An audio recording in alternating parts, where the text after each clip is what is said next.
आदित्य ने उसे देख मन ही मन कहा, अब तो रूह की सारी विश मैं भी पूरी करूंगा। यहाँ तक जो विश तुम्हारी मम्मा नहीं पूरा करना चाहती है वो भी मैं पूरी करके रहूंगा। आदित्य अंदर आया है और ईशा जी आइए खाना खा लीजिए। ईशा ने उसे देखा जो टेबल पर खाना लगा रहा था। ईशा भी उसके पास आई और सोफे पर बैठ गई। आदित्य ने उसे एक प्लेट में खाना सर्व कर ईशा को देता है और खुद भी खाना लेकर खाने लग जाता है। ईशा का मन तो नहीं था पर आदित्य की वजह से उसे खाना खाना पड़ रहा था। दोनों ही चुपचाप अपना खाना खा रहे थे। आदित्य तो तिरछी नजरों से ईशा को ही देख रहा था। दोनों ने खाना खाया और ईशा दोबारा बेड के पास रखे स्टूल पर बैठ गई। वही आदित्य सोफे पर बैठा था। उसने कुछ देर तक उसे देखा और बोला, ईशा जी आप सोफे पर बैठ जाइए, स्टूल पर पूरी रात आप ढंग से रेस्ट थोड़ी ना कर पाएंगी। ईशा भी उसकी बात सुनती है और फिर सोफे पे जाकर एक किनारे बैठ जाती है। अब आगे ईशा वही सोफे पर बैठी थी। उसे थोड़ी ही देर में नींद आ जाती है। वो नींद में ही अपना सिर कभी उधर करती तो कभी उधर, पर उसे ठीक से सोने नहीं हो रहा था। पर पूरे दिन की वजह से वो काफी थकी हुई थी, जिस वजह से उसकी नींद नहीं खुल रही थी। आदित्य ने उसे देखा और उसके करीब हो बैठ गया। उसके पास बैठते ही ईशा ने अपना सिर उसके कंधे पर रख लिया। आदित्य भी पीछे की तरफ सोफे पर टिक कर बैठ गया तो धीरे धीरे ईशा का सिर उसके कंधे से अब उसके सीने पर रखी थी और उसका हाथ अब उसकी कमर पर थे। उसके इस तरह से सोने की वजह से आदित्य फिर से उसे देखने लगता है। तभी ईशा नींद में थोड़ा हिलती है, जिससे उसका सिर थोड़ा झुक जाता है, इसलिए आदित्य अब बिल्कुल उसके बगल में बैठ जाता है और अपना एक हाथ उसकी कमर पर रख उसे खुद के करीब कर वो भी अपनी आंखें बंद कर लेता है। उसके चेहरे पर एक सुकून भरी मुस्कुराहट थी। वही ईशा भी अपना हाथ उसकी कमर पर टाइट पकड़ लेती है। दोनों ऐसी ही पोजीशन में बैठे हुए सो रहे थे। आदित्य को भी नींद आ गई और वो भी वैसे ही सो जाता है। आज पहली बार दोनों इतने करीब थे और शायद अब यही करीबी उनके इस दिल से बंधे रिश्ते को एक रिश्ते में जोड़ने की पहली मंजिल थी। रात भर दोनों ऐसे ही सोते रहे हैं। अगली सुबह ईशा की आंखें सुबह थोड़ी जल्दी खुल जाती हैं। तभी उसे फील होता है कि उसका चेहरा किसी सख्त पत्थर पर हो और उसकी कमर पर थी किसी के सख्त हाथ थे। उसने अपनी आंखें पूरी खोल अपना चेहरा ऊपर कर देखा तो पहले तो थोड़ी देर तक आदित्य को निहारती रही। उसे आदित्य का फेस स्ट्रक्चर उसे अपनी तरफ आकर्षित कर रहा था। वो बहुत ही ध्यान से उसे देख रही थी।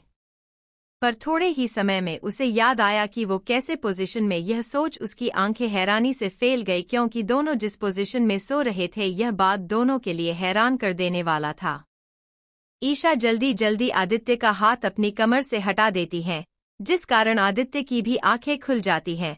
वो भी अब ईशा को देख रहा था। ईशा जल्दी से उठने को हुई तभी उसके सिर में तेज दर्द हुआ, क्योंकि उसके बाल आदित्य के शर्ट की बटन में फंस गए थे। ईशा अपना सिर पकड़ वापस वैसे ही बैठ गई और अपना बाल उसकी बटन से निकालने लगी। उससे नहीं हो रहा था और अब काफी जल्दी यह कर रही थी, जिस वजह से बाल और ज्यादा उलझ गए थे। आदित्य ने उसे रोकते हुए कहा, रुकिए मैं कर देता हूं, आप परेशान मत हो। ईशा अब उसका चेहरा देखने लगी। वही आदित्य अपना सिर झुकाए उसके बाल को अपनी शर्ट की बटन से निकाल रहा था। ईशा अब आदित्य को निहारने लगी। वो तो जैसे सब कुछ भूल गई हो।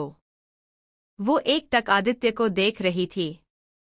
वही आदित्य जल्दी ही उसके बालों को निकाल देता है। आदित्य ने कहा, हो गया।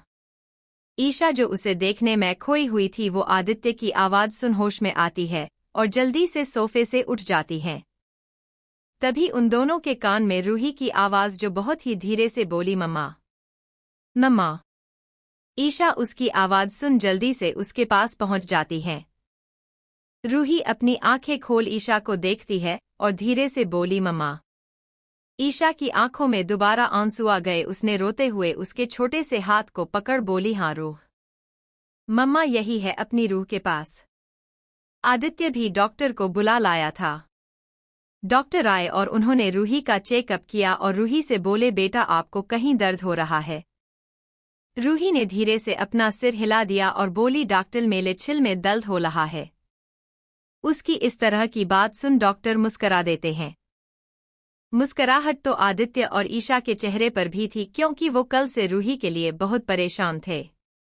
अब रूही को नॉर्मल देख दोनों खुश थे। डॉक्टर ने उसे देख कहा, यह दर्द जल्दी ठीक हो जाएगा, बस उसके लिए आपको मेडिसिन लेनी होगी बस। तब आप बहुत जल्दी ही रिकवर हो जाओगे। रूही ने मुंह बनाते हुए कहा, लूह को मेडिसिन अच्छी नहीं लगती है। तो डॉक्टर ने मुस्करा कर कहा, ठीक है, फिर हम रूह को इंजेक्शन लगा देते हैं, ठीक है। रूही ने तुरंत मना करते हुए कहा, नहीं डॉक्टर, लूह मेडिसिन खा लेगी, त्युति लूह गुड गर्ल है। डॉक्टर ने कहा, हाँ रूह गुड गर्ल है, इसलिए जल्दी ठीक हो जाएगी और अपने मम्मा पापा के साथ घर जाएगी। रूही ने ईशा की तरफ देखते हुए कहा, मम्मा त्या डेरा आए है लूहू छे मिलने। ईशा उसकी इस सवाल से थोड़ा परेशान हो गई। आदित्य भी ईशा को देख रहा था। तभी डॉक्टर ने रूही से कहा, बेटा आपके डेरा तो यही है मिस्टर मित्तल।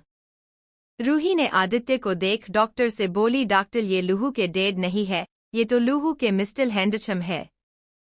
आदित्य ने कुछ नहीं कहा, पर उसे पता नहीं क्यों बुरा लग रहा था। डॉक्टर ने फिर आदित्य को देख कहा, सॉरी मिस्टर मित्तल, मुझे लगा यह आपकी वाइफ और आपकी बेटी है, इसलिए आपको रूह का फादर समझ गया। सॉरी। आदित्य ने मुस्करा कर कहा, कोई बात नहीं। आप यह बताइए रूह ठीक कब तक हो जाएगी? डॉक्टर ने कहा, बस कुछ टेस्ट कर देंगे और 1 वीक तो रूही को हॉस्पिटल में रुकना होगा। उसके बाद डिस्चार्ज मिल सकता है। आदित्य ने हाँ में सिर हिला दिया। डॉक्टर रूम से बाहर चले गए। ईशा ने रूही को देख बोली, रूह बच्चा आपको कुछ चाहिए? कुछ खाना है?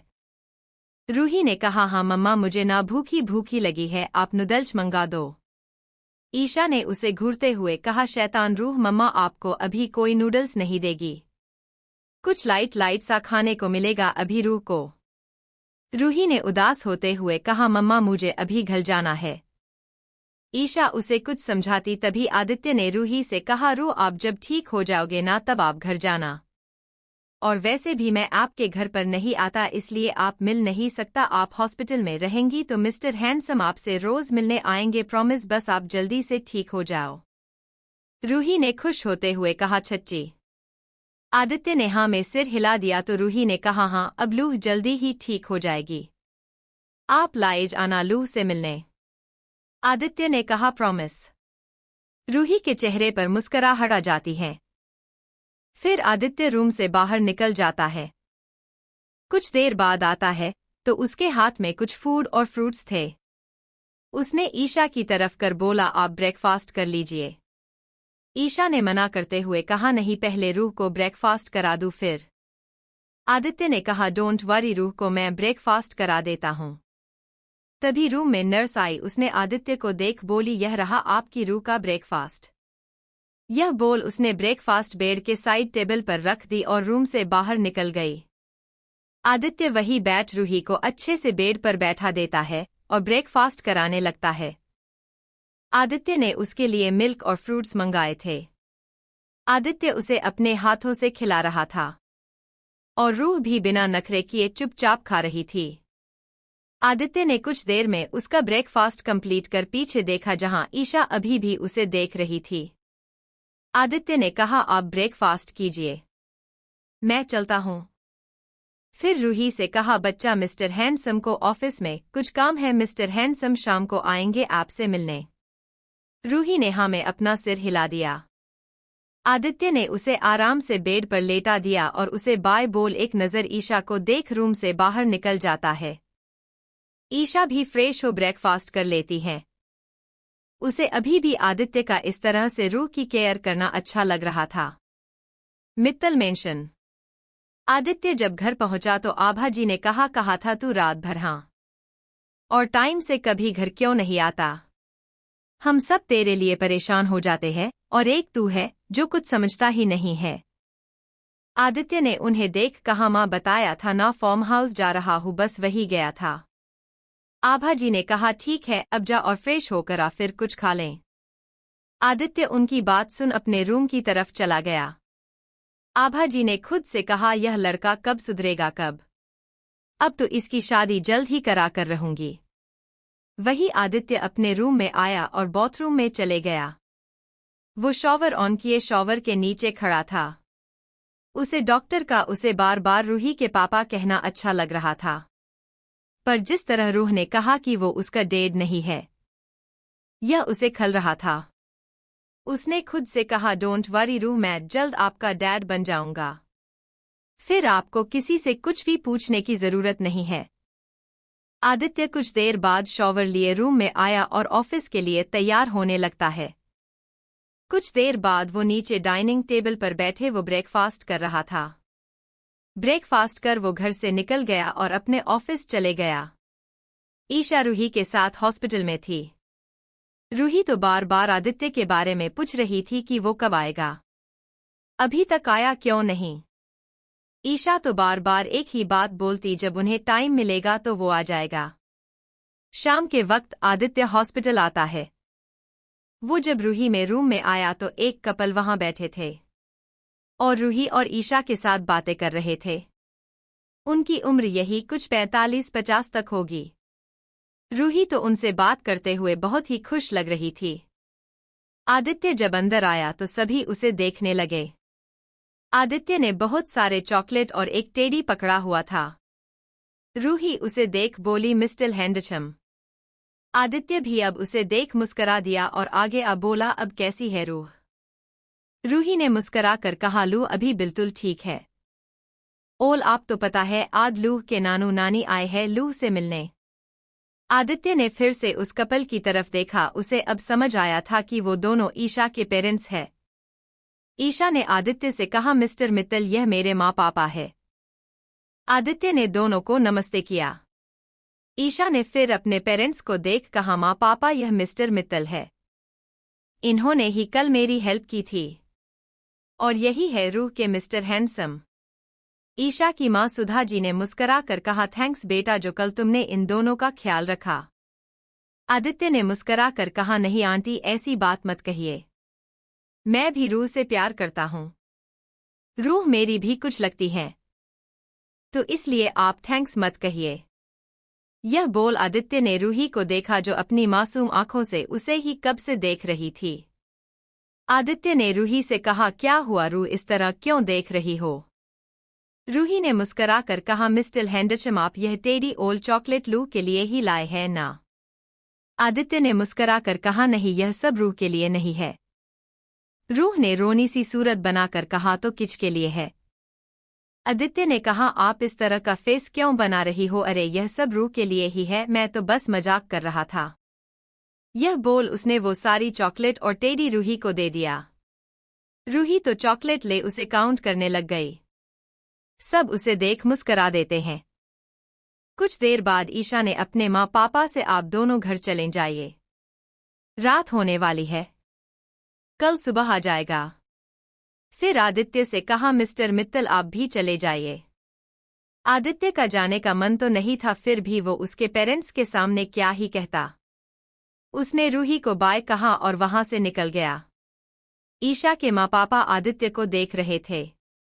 वो जिस तरह से रूही के साथ खेल रहा था, बातें कर रहा था, उन्हें अच्छा लग रहा था। पर दोनों ही यह भी नोटिस कर रहे थे कि आदित्य सिर्फ रूही से मिलने नहीं आया था, उसका ध्यान बार बार ईशा पर जा रहा था। कहीं ना कहीं उन्हें यह भी लग रहा था कि आदित्य ईशा को पसंद करता है। वो दोनों भी घर के लिए निकल जाते हैं। वैसे भी दोनों आज ही आए थे और डायरेक्ट हॉस्पिटल आ गए थे रूही से मिलने। ईशा ने भी रूही को डिनर कराया और खुद भी डिनर किया। उसने रूही को सुलाया और खुद सोफे पर लेट गई। ईशा के हिसाब से सोफा सही था, वो उस ही सो गई। कुछ देर में ईशा सो गई। तभी वार्ड का डोर ओपन हुआ और एक शख्स अंदर आया। उसने एक नज़र रूही को देखा और उसकी तरफ अपने कदम बढ़ा दिया।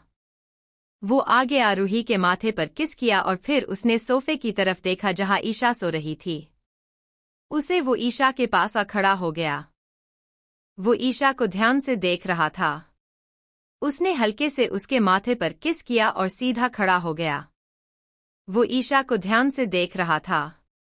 उसने धीरे से कहा, कब हुआ पता नहीं, कैसे हुआ पता नहीं, पर अब तुमसे प्यार हो गया है ईशा, वो भी बहुत ज्यादा वाला। पहले कभी लगा नहीं था कि मैं भी किसी से ऐसे बातें करूंगा, कभी किसी से प्यार करूंगा, पर अब तो हो गया है।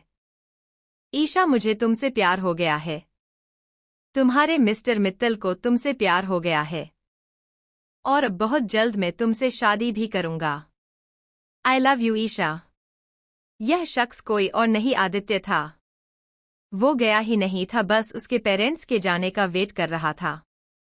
आदित्य अपनी आंखों में प्यार लिए ईशा को देख रहा था। वही ईशा इस बात से बेखबर हो सुकून से सो रही थी। उसे तो कुछ पता नहीं था। आदित्य बहुत देर तक उसे देख रहा था। उसका मन ही नहीं भर रहा था ईशा को देखते हुए। आदित्य ऐसे ही खड़े रहता है। पूरी रात इसी तरह बीत गई और आदित्य, उसका ध्यान तो समय पर गया ही नहीं। सुबह के 5 बज गए। आदित्य अभी भी खड़ा था। तभी उसे ईशा थोड़े हिलते हुए महसूस हुई। वो समझ गया कि ईशा कभी भी उठ सकती है। वो ईशा को देख बोला, गुड मॉर्निंग जॉन, अब मैं चलता हूँ, नहीं तो तुम्हें उठते ही कहीं शौक ना लग जाए मुझे यहाँ देखकर। यह बोल वो हंसते हुए एक नज़र रूही को देखता है और वार्ड से बाहर निकल जाता है। कुछ देर बाद ईशा की आंखें खुलती है। वो रूही को देखती है जो आराम से बेड पर सो रही थी। फिर वो उठकर वार्ड में बने वॉशरूम में चले जाती हैं। वैसे भी वो प्राइवेट वार्ड में थी तो वहाँ सारी सुविधा थी पहले से ही। ऐसे ही एक हफ्ता बीत जाता है और आज रूही को डिस्चार्ज मिलने वाला था। आदित्य भी सुबह ही रूही से मिलने आया था। उसने रूही के डिस्चार्ज की फॉर्मेलिटी कंप्लीट किया और वार्ड में आया। ईशा रूही को तैयार कर रही थी। वही रूही टेडी से खेल रही थी। रूही के नाना नानी भी वही थे। वो इस एक हफ्ते से आदित्य को देख रहे थे। उन्हें भी आदित्य पसंद आने लगा था।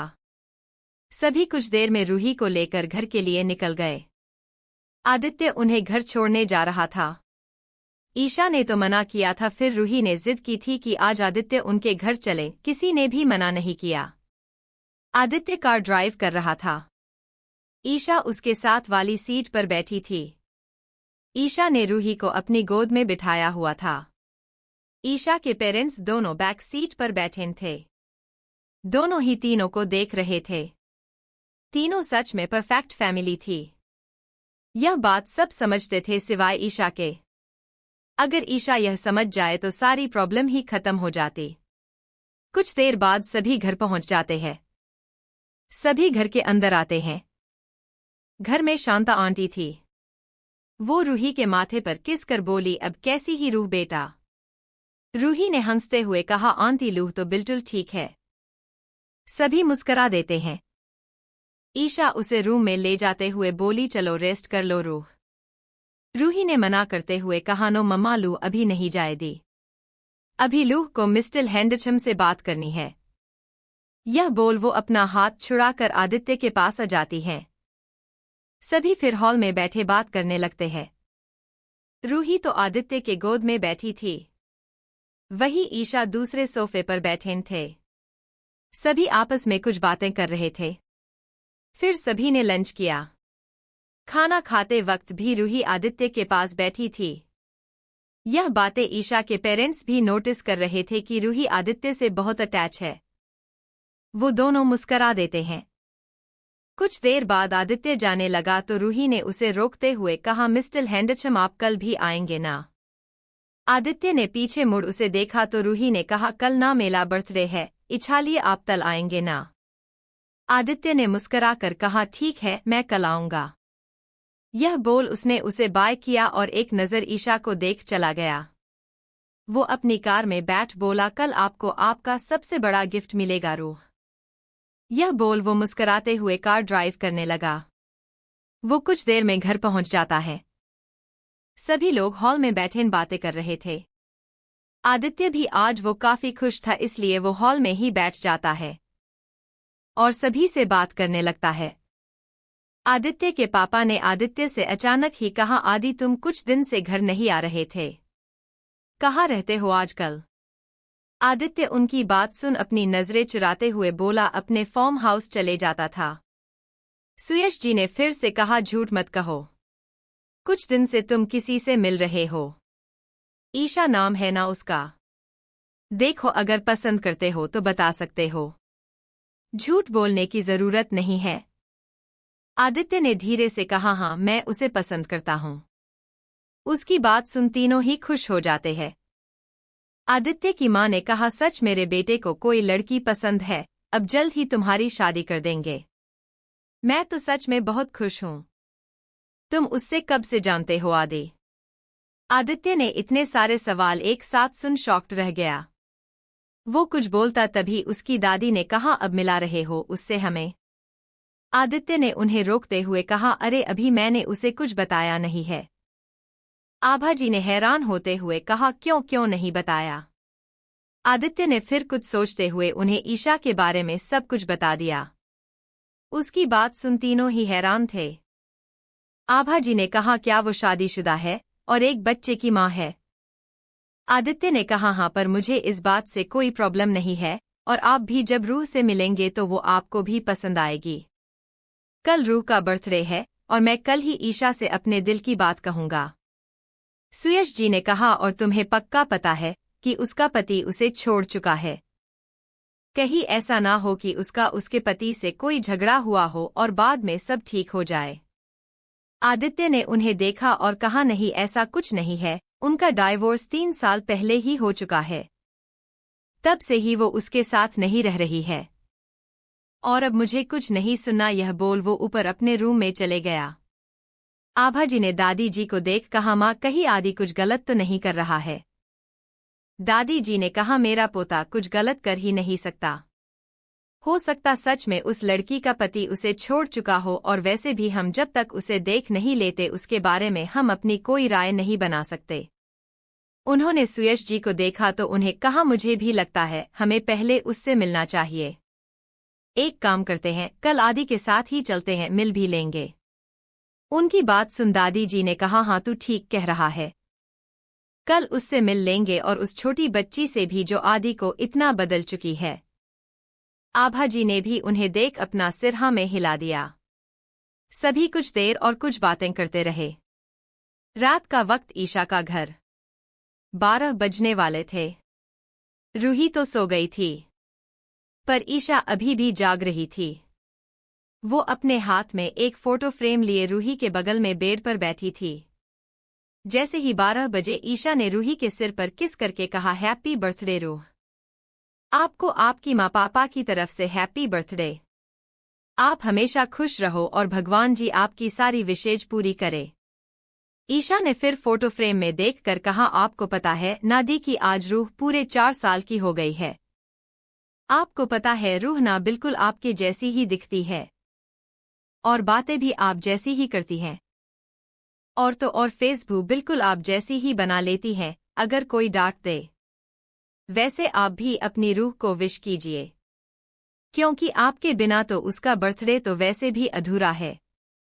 यह बोल वो उस फोटो को अपने सीने से लगा लेती है और धीरे से बोली सॉरी दी पर मैं रूह को उसके हिस्से की सारी खुशी उसे नहीं दे पा रही हूँ। जो उसे चाहिए मैं उसे कभी नहीं दे पाऊंगी। पर आप फिक्र मत कीजिए मैं रूह को कभी भी उदास होने नहीं दूंगी। उसे इतना प्यारा दूंगी कि उसे किसी भी चीज की कमी महसूस ही ना हो। ऐसे ही बातें करते हुए ईशा की भी आंखें लग गई। अगली सुबह सभी हॉल में बैठे बातें कर रहे थे। तभी रूही वहां आई तो ईशा की मां ने रूही को गले लगाकर कहा हैप्पी बर्थडे रूह।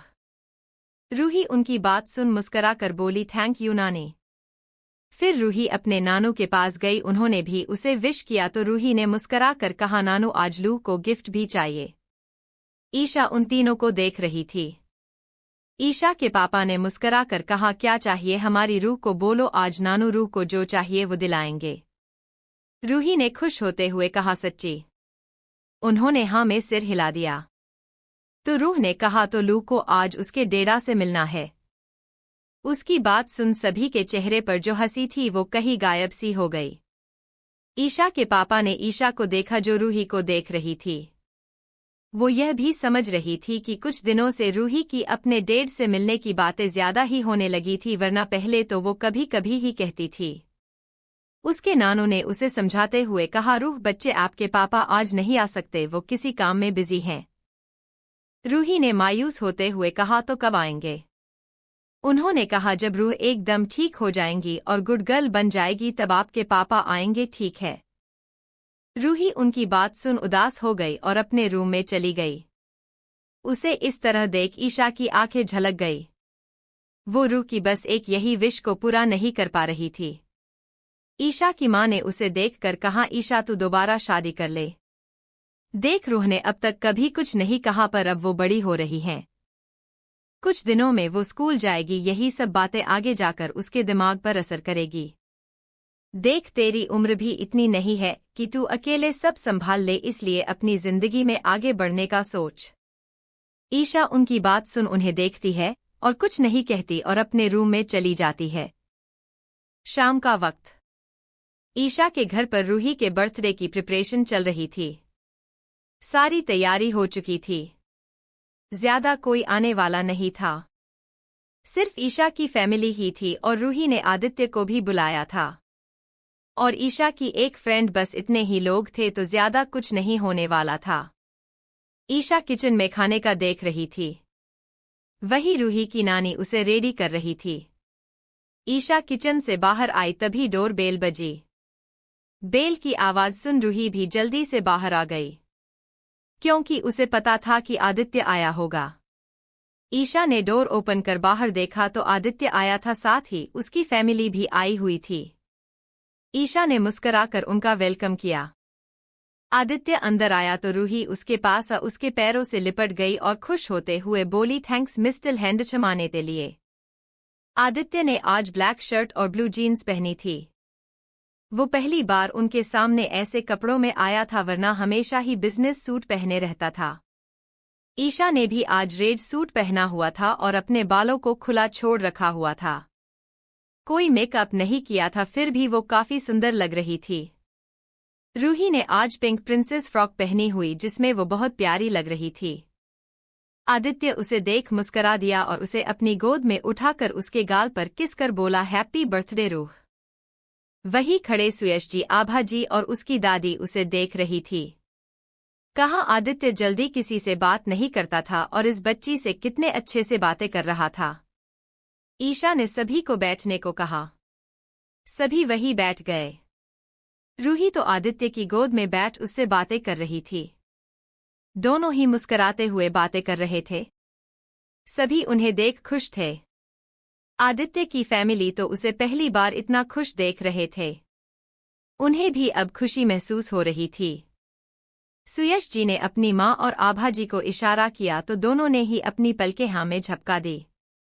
रजत भी अपने बॉस को इस तरह देख सदमे में चले गया था। कहा, उसका बॉस उसे देख अभी अपने चेहरे पर नॉर्मल भाव भी नहीं लाता था और कहा, रूही से बात करते वक्त उसके चेहरे पर मुस्कुराहट जो जाने का नाम ही नहीं ले रही थी। पर वो भी आदित्य को देख खुश था।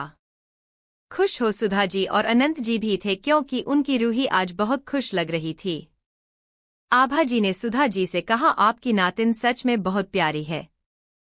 हमने जब इसके एक्सीडेंट के बारे में सुना तो बहुत बुरा लगा और आज इससे मिलने आ गए।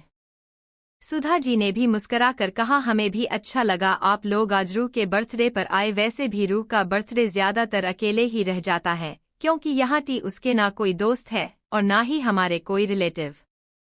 और रूह भी आदित्य के साथ बहुत खुश रहती हैं। सुयश जी ने कहा, हमारा आदि भी किसी से सीधे बात नहीं करता, पर रूही के साथ सच काफी अलग ही बिहेव कर रहा है। सभी कुछ बातें करने लगे। तभी ईशा सभी के लिए जूस और स्नैक्स लेकर आई। ईशा ने सभी को जूस दिया और वो भी उनके साथ बैठी बातें करने लगी। आभा जी और दादी जी को ईशा का नेचर काफी प्यारा लगा। ईशा उनसे बातें कर ही रही थी, तभी फिर से डोर बेल बजी। ईशा डोर के पास गई और डोर ओपन किया तो बाहर एक लड़की खड़ी थी, जिसकी उम्र यही ईशा जितनी ही थी। सुंदर चेहरा, बड़ी बड़ी ब्राउन आइज, घनी पलके, पतले होंठ, वो भी काफी खूबसूरत लग रही थी। उसने डार्क ब्लू कलर का सूट पहना हुआ था। वो मुस्कुराते हुए ईशा को देख रही थी। उसने ईशा को गले लगाकर कहा, कैसी है मेरी जान? ईशा उसके अचानक से गले लगाने से हिल जाती है और उसे संभालते हुए बोली, हाँ हाँ ठीक हूँ रीवा, पर प्लीज अभी छोड़ मुझे। रीवा उससे दूर हुई और मुस्कुराते हुए बोली, अच्छा मेरी छोटी जान कहाँ है?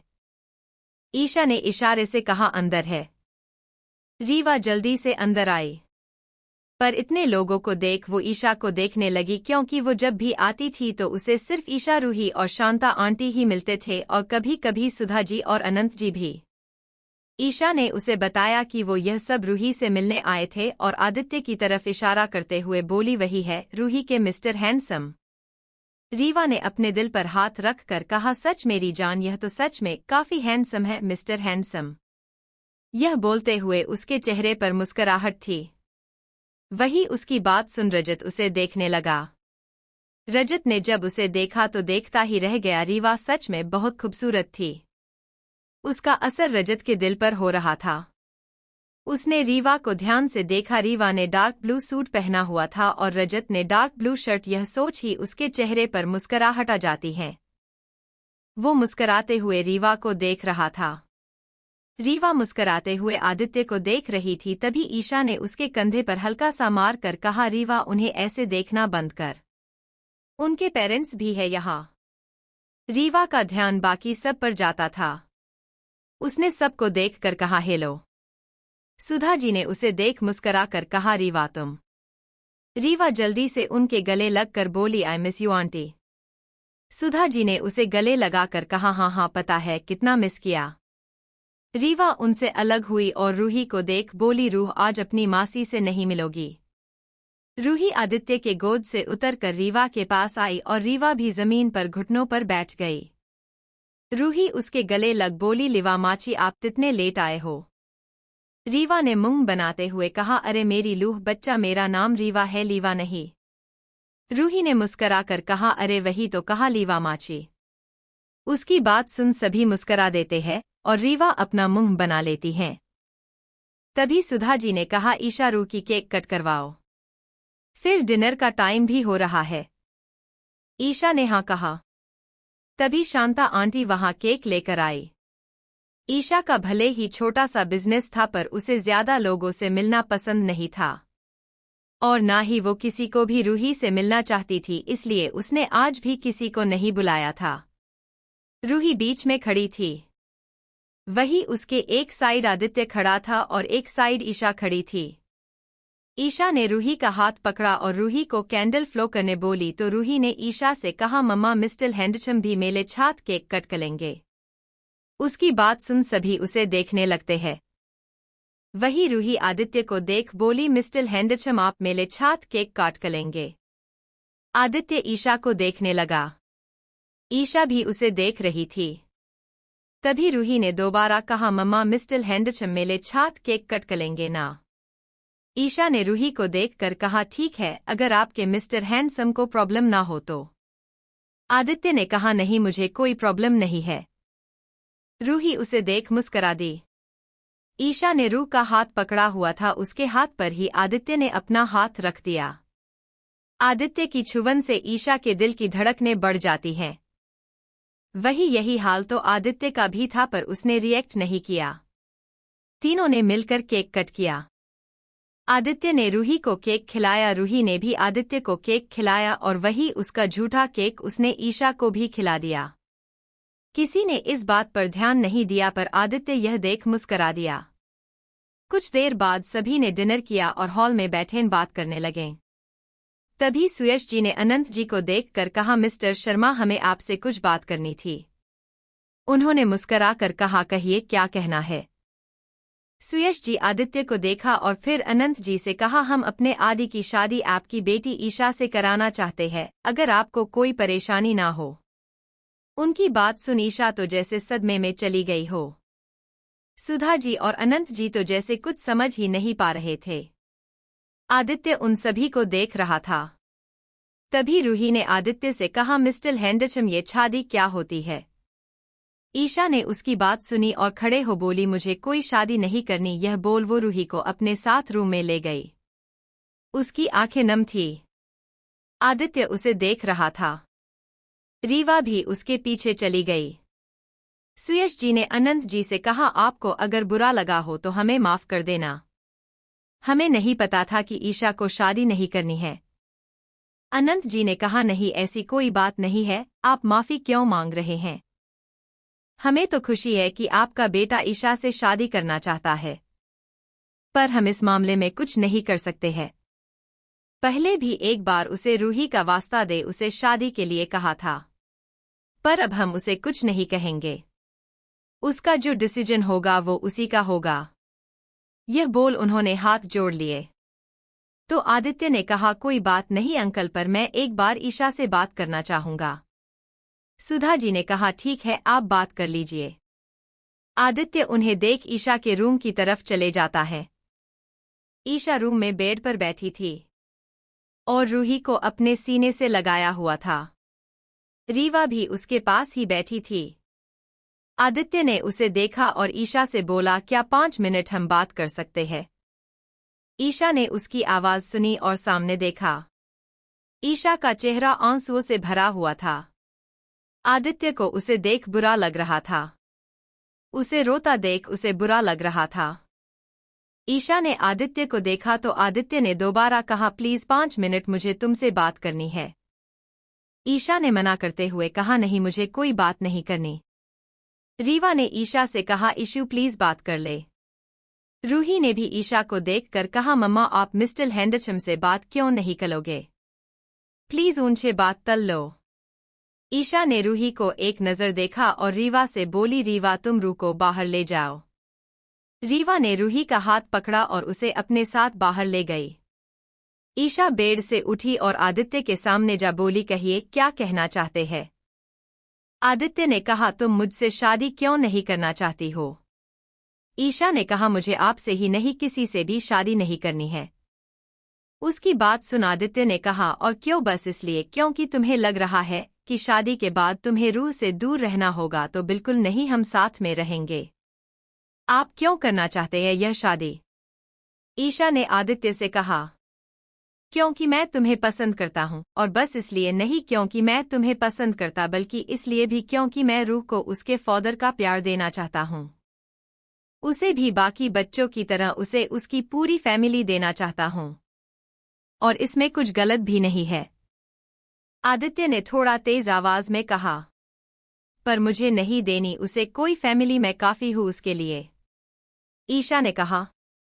आदित्य आगे कुछ कहता तभी ईशा ने कहा, मिस्टर मित्तल आपके 5 मिनट हो गए हैं, अब आप जा सकते हैं। आदित्य आगे कुछ ना बोलते हुए उसके रूम से बाहर निकल जाता है। ईशा उसके रूम से जाते ही रूम का डोर लॉक कर लेती है। आदित्य रूम से बाहर निकल हॉल में आता है। सभी अभी भी वही बैठे थे। रूही जो अपनी नानी के गोद में बैठी थी आदित्य के पास अब बोली, मिस्टर हैंडचम आप मम्मा छे क्या बात तल रहे थे?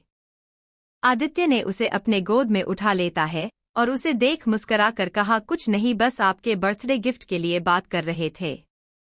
आपको आपका आज तक के बर्थडे का सबसे बेस्ट गिफ्ट मिलेगा। यह बोल वो उसके गाल पर किस कर देता है। रूही भी उसके गाल पर किस कर बोली, ठीक है।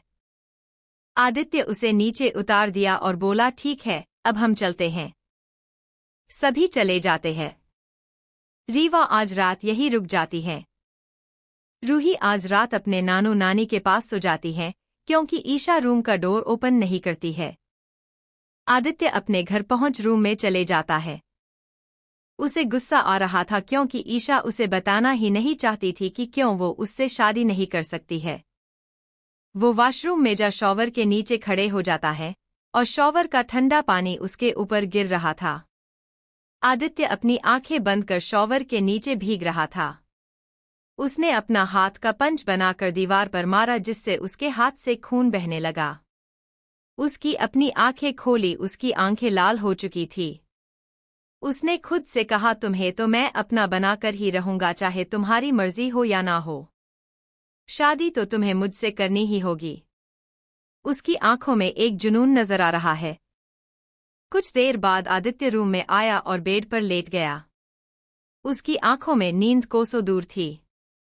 वो एक टक सीलिंग को देख रहा था।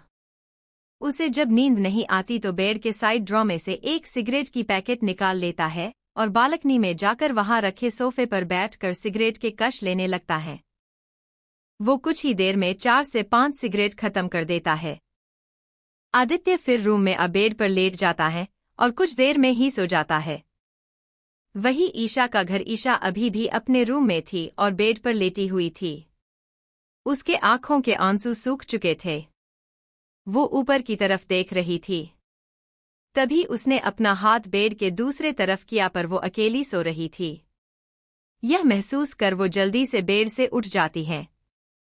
वो रूम से बाहर निकलकर अपने माँ पापा के रूम की तरफ जाती है और रूम का डोर नॉक करने लगती है। कुछ देर में डोर ओपन होता है। सुधा जी डोर पर खड़ी थी। ईशा ने अपनी माँ से कहा, माँ रू कहा है, सो गई क्या? सुधा जी ने उसका चेहरा देखा और कहा, हाँ सो गई है। तू परेशान मत हो और जा आराम कर ले। ईशा ने मना करते हुए कहा, नहीं, मैं रू को अपने रूम में लेकर जाती हूँ। वो रात को उठ जाएगी, फिर रोने लगेगी। यह बोल वो रूम में आती हैं और रूही को अपनी गोद में उठा लेती हैं और अपने रूम में चली जाती हैं। सुधा जी डोर बंद कर रूम में आती है और बेड पर बैठ जाती हैं। अनंत जी ने कहा, तुम्हें पता है ना, उसे रूही के बगैर नींद नहीं आती है और रूही भी तो नींद में उठकर अपनी मम्मा को ही ढूंढती है। अब आप भी सो जाइए, रात बहुत हो गई है। यह वो लेट जाते हैं। सुधा जी भी उनकी बात सुन सो जाती हैं। अगला दिन ईशा सुबह से ही नॉर्मल बिहेव कर रही थी, जैसे कल कोई बात हुई नहीं हो। उसे नॉर्मल देख सभी को राहत महसूस होती है। ईशा ने रूही को ब्रेकफास्ट करवाया और सुधा जी से बोली, माँ आज मुझे कुछ काम है इसलिए मैं ऑफिस जा रही हूँ, आप रूह को टाइम से उसकी दावा दे दीजिएगा। सुधा जी ने मुस्कराकर कहा, ठीक है जा, पर जल्दी आना क्योंकि तेरी यह तूफान मेल किसी से संभलती नहीं है। उनकी बात सुन ईशा भी हंस देती है। रूही का मुंह बन जाता है। उसने मुंह बनाते हुए कहा, नानी आप अपनी लूह को ऐसे कैसे बोल सकती हो? लूह तो गुड गर्ल है, मम्मा की छाली बात मानती है। उसकी बात सुन सभी हंस देते हैं। रीवा ने कहा, हाँ हाँ, हमारी रूह तो बहुत ही प्यारी है, बस कभी कभी नखरे थोड़े ज्यादा हो जाते हैं। रूही रीवा को देख बोली, माची आप लूह को ऐसे मत बोलो, लूह की मम्मा को गुस्सा आ जाता है। उसकी बात सुन सभी हंस रहे थे। तभी रूही ने ईशा से कहा, मम्मा आप लीवा माची को दातो, यह लूह को चिल्ला रही है। ईशा जो रूही की बात सुन मुस्करा रही थी, वो रीवा को देख थोड़ा गुस्से में बोली, रीवा मेरी रूह को परेशान मत करो। मेरी रूह गुड गर्ल है, वो किसी को परेशान नहीं करती और ना ही अपने नानू नानी को। क्यों रू, आप किसी को परेशान नहीं करते ना? रूही ने मुस्कराकर कहा, नो मम्मा लूह गुड गर्ल है। जब तक आप नहीं आओ दी लूह किसी को पाले छान नहीं कलेगी। ईशा ने प्यार से उसके माथे पर किस किया और बोली, नानू नानी को परेशान मत करना और सभी की बात मानना। रूही हाँ में अपना सिर हिला देती है। रीवा ने कहा, यार मुझे भी मेरे ऑफिस छोड़ते हुए चल क्योंकि मुझे लेट हो रहा है। ईशा ने कहा, ठीक है, मैं अपना पर्स लेकर आई। ईशा रूम से बाहर आई और दोनों ने तीनों को बाय कहा और बाहर आ गए। ईशा कार की ड्राइविंग सीट पर बैठी थी और रीवा उसके साथ वाली सीट पर। दोनों ही बातें कर रही थी। ईशा भी कार ड्राइव करते हुए रीवा की बातों का जवाब दे रही थी। दोनों ही बातें करते हुए मुस्करा रही थी। तभी अचानक से ईशा ने सामने देख कार का ब्रेक लगाया। रीवा जो कार के अचानक से ब्रेक लगाने से आगे की तरफ झुक जाती है, वो ईशा से बोली, ईशु क्या कर रही यार? जान लेगी क्या मेरी? अरे अभी तो मेरी शादी भी नहीं हुई है। रीवा अपनी बात बोल ईशा की तरफ देखती है जो सामने देख रही थी। सामने उसके एक कार खड़ी थी। वो कार बहुत झटके से उसके सामने आकर रुकी थी, जिस वजह से ईशा ने कार को अचानक ब्रेक लगाया था। ईशा ने रीवा से कहा, गलती मेरी नहीं है, यह कार ही अचानक से सामने आ गई। रीवा ने आगे देखा और बोली, चल पहले तो इन्हें सुधार कराते हैं, अभी मुझे भगवान के पास पहुंचाने वाले थे यह, और अब मैं इसे भगवान के दर्शन करा के आती हूँ। रीवा कार से बाहर आ जाती है। उसके पीछे ईशा भी कार से बाहर उतर आई। रीवा ने चिल्लाते हुए कहा, अंधे हो दिखाई नहीं देता जो ऐसे कार के सामने आकर अपनी कार खड़ी कर रखी है। कार से कोई बाहर नहीं आता। तो रीवा ने ईशा से कहा, ईशु कहीं बहरा तो नहीं है, को मेरी आवाज तक इसे सुनाई नहीं दे रही है। ईशा ने इधर उधर देखकर कहा, रीवू रहने दे, हम चलते हैं, वैसे भी सुनसान जगह है, पता नहीं कैसा हो यह गाड़ी वाला। वैसे भी मुझे पागल लग रहा है जो यहाँ कार लगाकर बैठा है। रीवा ने अपना गुस्सा कंट्रोल करते हुए कहा, ठीक है। फिर धीरे से बोली, हे मिस्टर, अपनी कार साइड करो, हमें जाना है। तभी कार का डोर ओपन हुआ और ड्राइविंग सीट से रजत बाहर आया। उसे देख ईशा और रीवा की आंखें हैरानी से फैल गई। रीवा ने जल्दी से ईशा के कान में कहा, ईशु यह तो उन मिस्टर हैंडसम का असिस्टेंट है ना। ईशा ने उसे घूर कर देखा तो रीवा ने बात संभालते हुए कहा, मेरा मतलब है मिस्टर मित्तल का असिस्टेंट है। रजत ने कार का बैक डोर ओपन किया। उसने से आदित्य बड़े स्टाइल से बाहर आया। उसके चेहरे पर एक मुस्कुराहट थी। उसे देख ईशा ने अपनी नजरें फेर ली और रीवा से बोली, रिवू चल, हमें लेट हो रहा है। वैसे भी मुझे इनसे कोई बात नहीं करनी है। ईशा जैसे ही कार की तरफ बढ़ने लगी तभी आदित्य ने कहा, ईशु कहाँ जा रही हो, जरा वेट कर लो। ईशा ने मुड़कर एक नज़र उसे देखा और कहा, मुझे आपसे कोई बात नहीं करनी मिस्टर मित्तल। ईशा ने आगे कहा, और इस तरह से मुझे ईशु बुलाने की कोई जरूरत नहीं है। मेरा नाम ईशा है, तो आप मुझे इसी नाम से बुलाए तो अच्छा लगेगा। यह बोल वो जैसे ही कार का डोर ओपन करने कोई हुई, आदित्य ने कहा, रुको ईशु, इतनी भी क्या जल्दी है, पहले कुछ बातें तो कर लीजिए। ईशा ने उसे अब घूर कर देखा। आदित्य उसे देख मुस्करा दिया और बोला, ऐसे मत देखो, कहीं प्यारा ना हो जाए तुम्हें मुझसे। ईशा ने उसे घूरते हुए गुस्से में कहा, मुझे कोई आपसे प्यार व्यार नहीं होने वाला और ना ही मुझे आपसे शादी करनी है, और यह बात मैंने कल रात क्लियर कर दी थी। इसलिए हमारा रास्ता छोड़िए और हमें जाने दीजिए। आदित्य अपने कदम ईशा की तरफ बढ़ा दिया और बिल्कुल उसके करीब जा खड़ा हुआ। उसे देख ईशा एक कदम पीछे हो जाती है। आदित्य ने झुककर उसके कान में कहा, नहीं, अब तुम सीधा मेरे साथ जाओगी, क्योंकि आज हमारी शादी होगी, वो भी आज और अभी। ईशा उसे हैरानी से देखने लगी। रीवा भी अपनी आंखें बड़ी बड़ी कर उसे देख रही थी। ईशा ने कहा, बिल्कुल भी नहीं। वो जैसे ही कार का डोर ओपन करने लगी, आदित्य ने उसका हाथ पकड़ लिया। ईशा उसे देख बोली, मिस्टर मित्तल, छोड़िए मुझे। आदित्य ने उसे कोई जवाब नहीं दिया और अपनी कार की तरफ खींचते हुए ले जाने लगा। ईशा उसके हाथ पर मारे जा रही थी और बोली, छोड़िए मुझे। आपको क्या लगता है कि आप मुझे इस तरह लेकर जाएंगे और मैं आपसे शादी कर लूंगी? बिल्कुल भी नहीं। आप कुछ भी कर लीजिए, मैं शादी नहीं करूंगी। आदित्य ने पीछे मुड़कर उसे देखा और बोला, अच्छा ठीक है, फिर मैं अपना तरीका अपनाता हूँ। यह बोल वो रजत की तरफ देख बोला, रजत, मेरी साली साहिबा को लेकर फार्म हाउस पहुंचो, तब तक मैं अपनी होने वाली बीवी को लेकर आता हूँ। यह बोल वो ईशा को देख बोला, चलो बैठो, जल्दी मुहूर्त निकल जाएगा। ईशा ने गुस्से में कहा, छोड़िए मुझे नहीं तो। आदित्य ने इतना ही कहा तो आदित्य ने कहा, क्या कर लोगी? कुछ नहीं, यहाँ कोई है भी नहीं जो तुम्हारी हेल्प करे, इसलिए चुपचाप गाड़ी में बैठो। ईशा ने मना किया तो आदित्य ने रजत को कुछ इशारा किया तो रजत ने रीवा के सिर पर गन पॉइंट कर दिया। वही गन को देख रीवा की तो सांस से ही रुकने लगी। वो हकलाते हुए बोली, यह क्या कर रहे हो? अरे इसे हटाओ, अभी तो मेरी शादी भी नहीं हुई थी और मुझे शादी के मरना नहीं है। आखिर मैंने अपने बच्चों के लिए इतने सारे नाम जो सोच रखे, उसका क्या होगा? उसकी बात सुन रजत उसे हैरानी से देखने लगा। कहा वो उसे गन दिखा रहा था और यह लड़की को अपने शादी और बच्चों की पड़ी है। ईशा ने रजत को देखकर कहा, यह क्या कर रहे हो? छोड़ो रीवा को।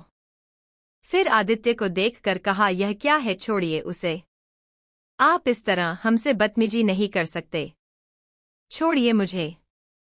आदित्य ने ईशा को देख मुस्करा कर कहा, अगर अब तुम चुपचाप कार में नहीं बैठी तो रजत तुम्हारी फ्रेंड रीवा को गोली मार देगा और बेचारी तुम्हारी वजह से कुर्बान हो जाएगी। ईशा ने आदित्य को देख कहा, तुम अच्छा नहीं कर रहे हो। आदित्य ने मुस्कुरा कर कहा, मैं बिल्कुल ठीक कर रहा हूँ। अब चलो भी लेट हो रहा है। यह बोल आदित्य उसे कार की फ्रंट सीट पर बैठा देता है। ईशा उठने को हुई तो आदित्य ने कहा, बैठी रहो नहीं तो साली साहिबा ऊपर पहुंच जाएंगी। ईशा चुपचाप वापस बैठ गई। आदित्य ने रजत को देखकर कहा, इसे लेकर जल्दी आओ। यह बोल वो कार की ड्राइविंग सीट पर बैठ जाता है। रजत भी रीवा को लेकर ईशा की कार के पास आया और उसे बैठने का इशारा करता है। रीवा भी मुंह बनाते हुए बैठ जाती है। रजत उसे देख मुस्कुरा देता है और खुद ड्राइविंग सीट पर बैठ जाता है। आदित्य की कार आगे निकल चुकी थी। वही रजत ने भी कार स्टार्ट कर दी और रीवा को देखते हुए कार ड्राइव कर रहा था। रीवा ने उसे देखकर कहा, तुम ऐसे जबरदस्ती नहीं कर सकते। मैं पुलिस में तुम्हारी कंप्लेंट कर दूंगी। रजत ने कहा, तुम्हें तो खुश होना चाहिए था कि सर तुम्हारी दोस्त से शादी कर रहे हैं। आखिर सर में कमी ही क्या है? रीवा ने सोचते हुए कहा, बात तो सही कह रहे हो। फिर हंसते हुए बोली, वैसे कितना अच्छा तरीका है, शादी का दुल्हन को बीच रास्ते से उठा लो और शादी कर लो। Wow how romantic. उसे खुश होता देख रजत ने खुद से कहा, कहीं यह पागल वागल तो नहीं हो गई?